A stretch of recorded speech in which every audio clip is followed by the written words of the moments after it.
আমার মুসলমান ভাইয়েরা, ছোটবেলায় সংগ্রামী জীবনে হযরত ইব্রাহিম খলিলুল্লাহর আস্তে আস্তে যখন বড় হয়েছে 5-6 বছর বয়সে, মা বলতেছে বাবা রে যাও তোমার আব্বাকে ডেকে নিয়ে আসো। ইব্রাহিম খলিলুল্লাহ বলতেছে মা আমারে কে বানাইছে? দেখেন কত সুন্দর প্রশ্ন। মা আমারে কে সৃষ্টি করেছে, কে বানাইছে? মা বলতেছে তোর বাপ বানাইছে। কে বানাইছে? আমার আব্বারে কে বানাইছে? বল তোর দাদা। ওর দাদারে কে বানাইছে? বল নমরুদ। এত প্রশ্নের উত্তর দিতে পারবো না, তোর বাপের কাছে যা।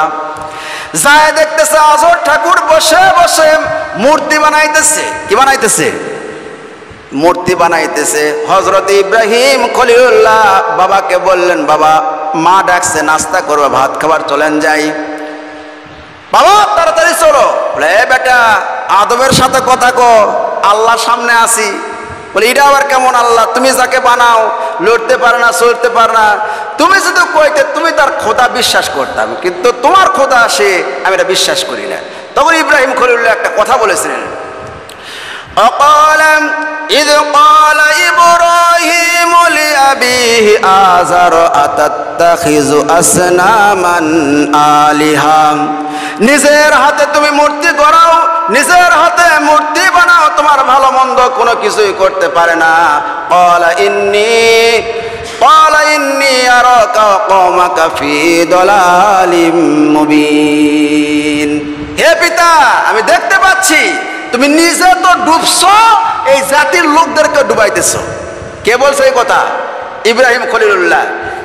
ইব্রাহিম আলাইহিস সালাতু ওয়াস সালাম বলেছেন ইয়া বাতি ইন্নী ক্বাদ জানি মিনাল ইলমি মা লাম ইয়াতিকা ফাত্তাবিউনি আহাদিকা সিরাতান সাবিয়া।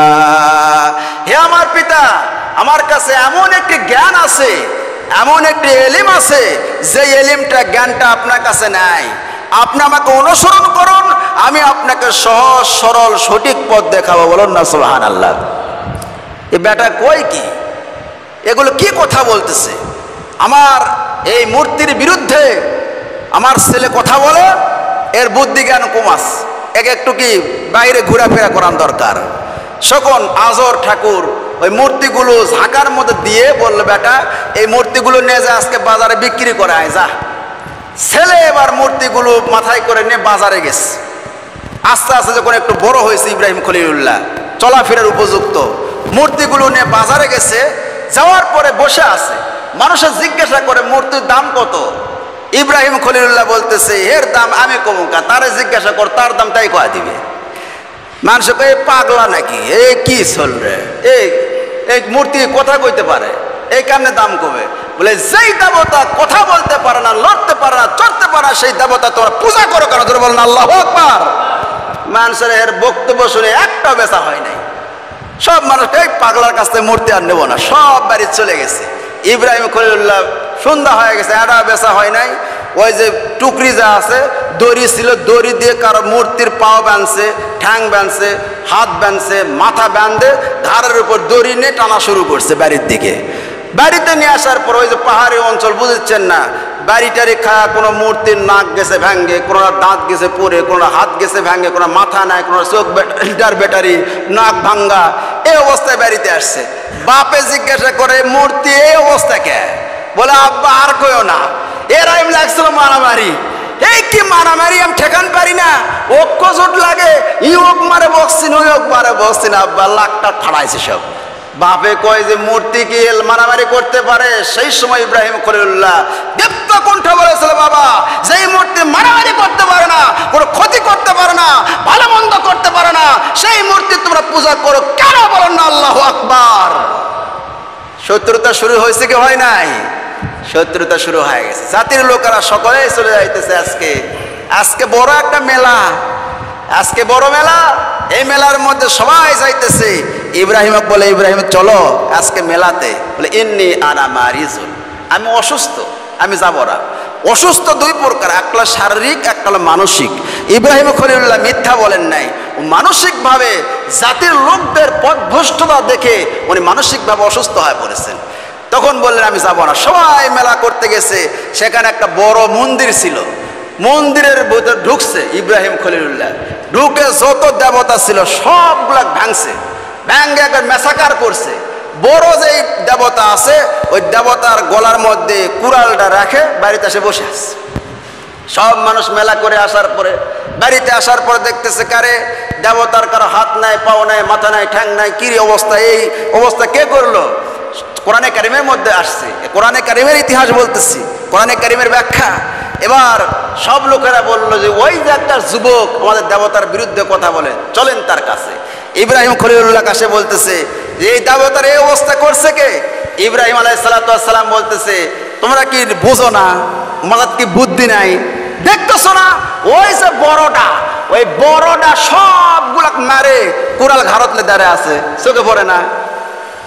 জাতির লোকেরা বলতেছে ইব্রাহিম খলিল, এই ইব্রাহিম মুখ সামনে কথা বলো, আমাদের মূর্তি মারামারি করতে পারে না, আমাদের মূর্তি কাউকে মারতে পারে না, কারোর সাথে দুশ্মনী করতে পারে না। ইব্রাহিম খলিলুল্লাহ বলতেছে যেই মূর্তি, যেই দেবতা ভালো মন্দ কোনো কিছুই করতে পারে না, কাউকে মারতে পারে না, ভালো করতে পারে না, মূর্তি মন্দও করতে পারে না, তার পূজা তোমরা কেন করো? একক সত্য অধিপতি এক আল্লাহর দাসত্বের গোলামি করো, বলেন না সুবহানাল্লাহ। নমরুদ বলল আমার সবচাইতে বড় শত্রু বাড়াইছে, এবার নিয়ে আসো ধরে। ইব্রাহিম খলিলুল্লাহর বাবাও বিরুদ্ধে চলে গেল, মায়াও বিরুদ্ধে চলে গেল, কারে বেটা এগুলো কথা কেন বলো?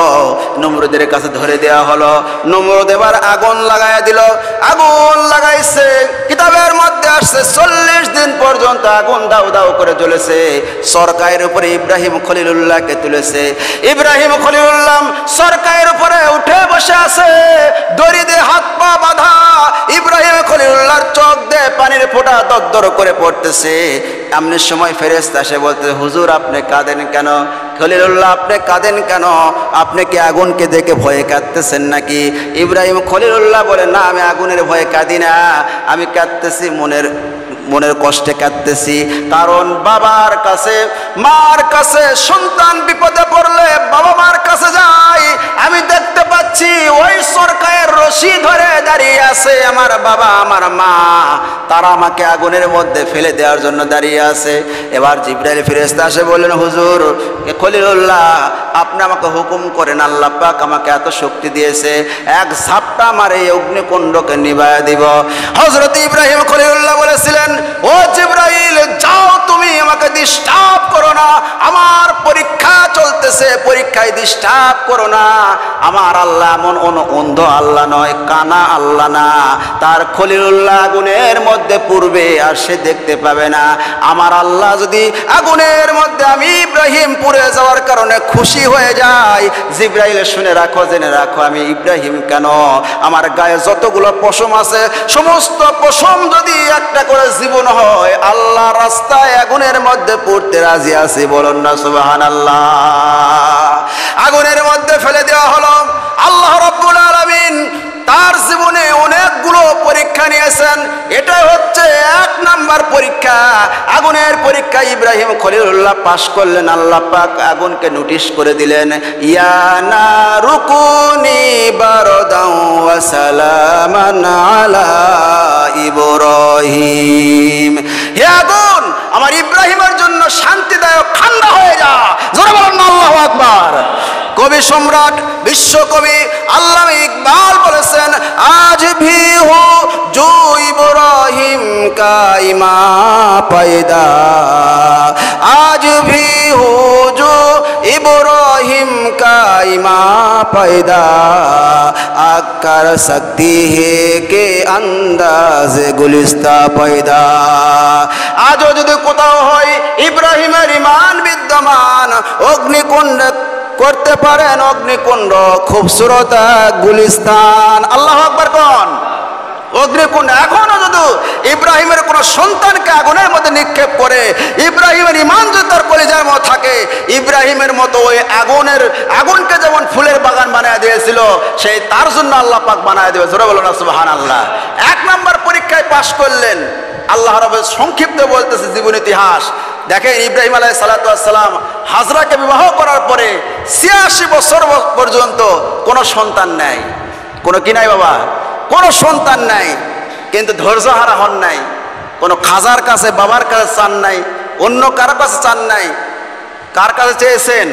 আল্লাহর কাছে। আল্লাহ পাক ৮৬ বছর বয়সে একটা সন্তান দিলেন। এখন চিন্তা করেন, ৮৬ বছর বয়স, বুড়া বয়সে একটা সন্তান পাইছে, কত আদরের সন্তান। এবং ইসমাইল আলাইহিস সালাম নবী, এত সুন্দর ফুটফুটে চেহারা, এত সুন্দর, সৌন্দর্যর পিরামিড, সুন্দর চেহারা। আল্লাহ পাক অর্ডার করলেন এই সন্তান এবং সন্তানের মাকে নিয়ে মরুভূমিতে বনবাস দিয়ে চলে আসতে হবে।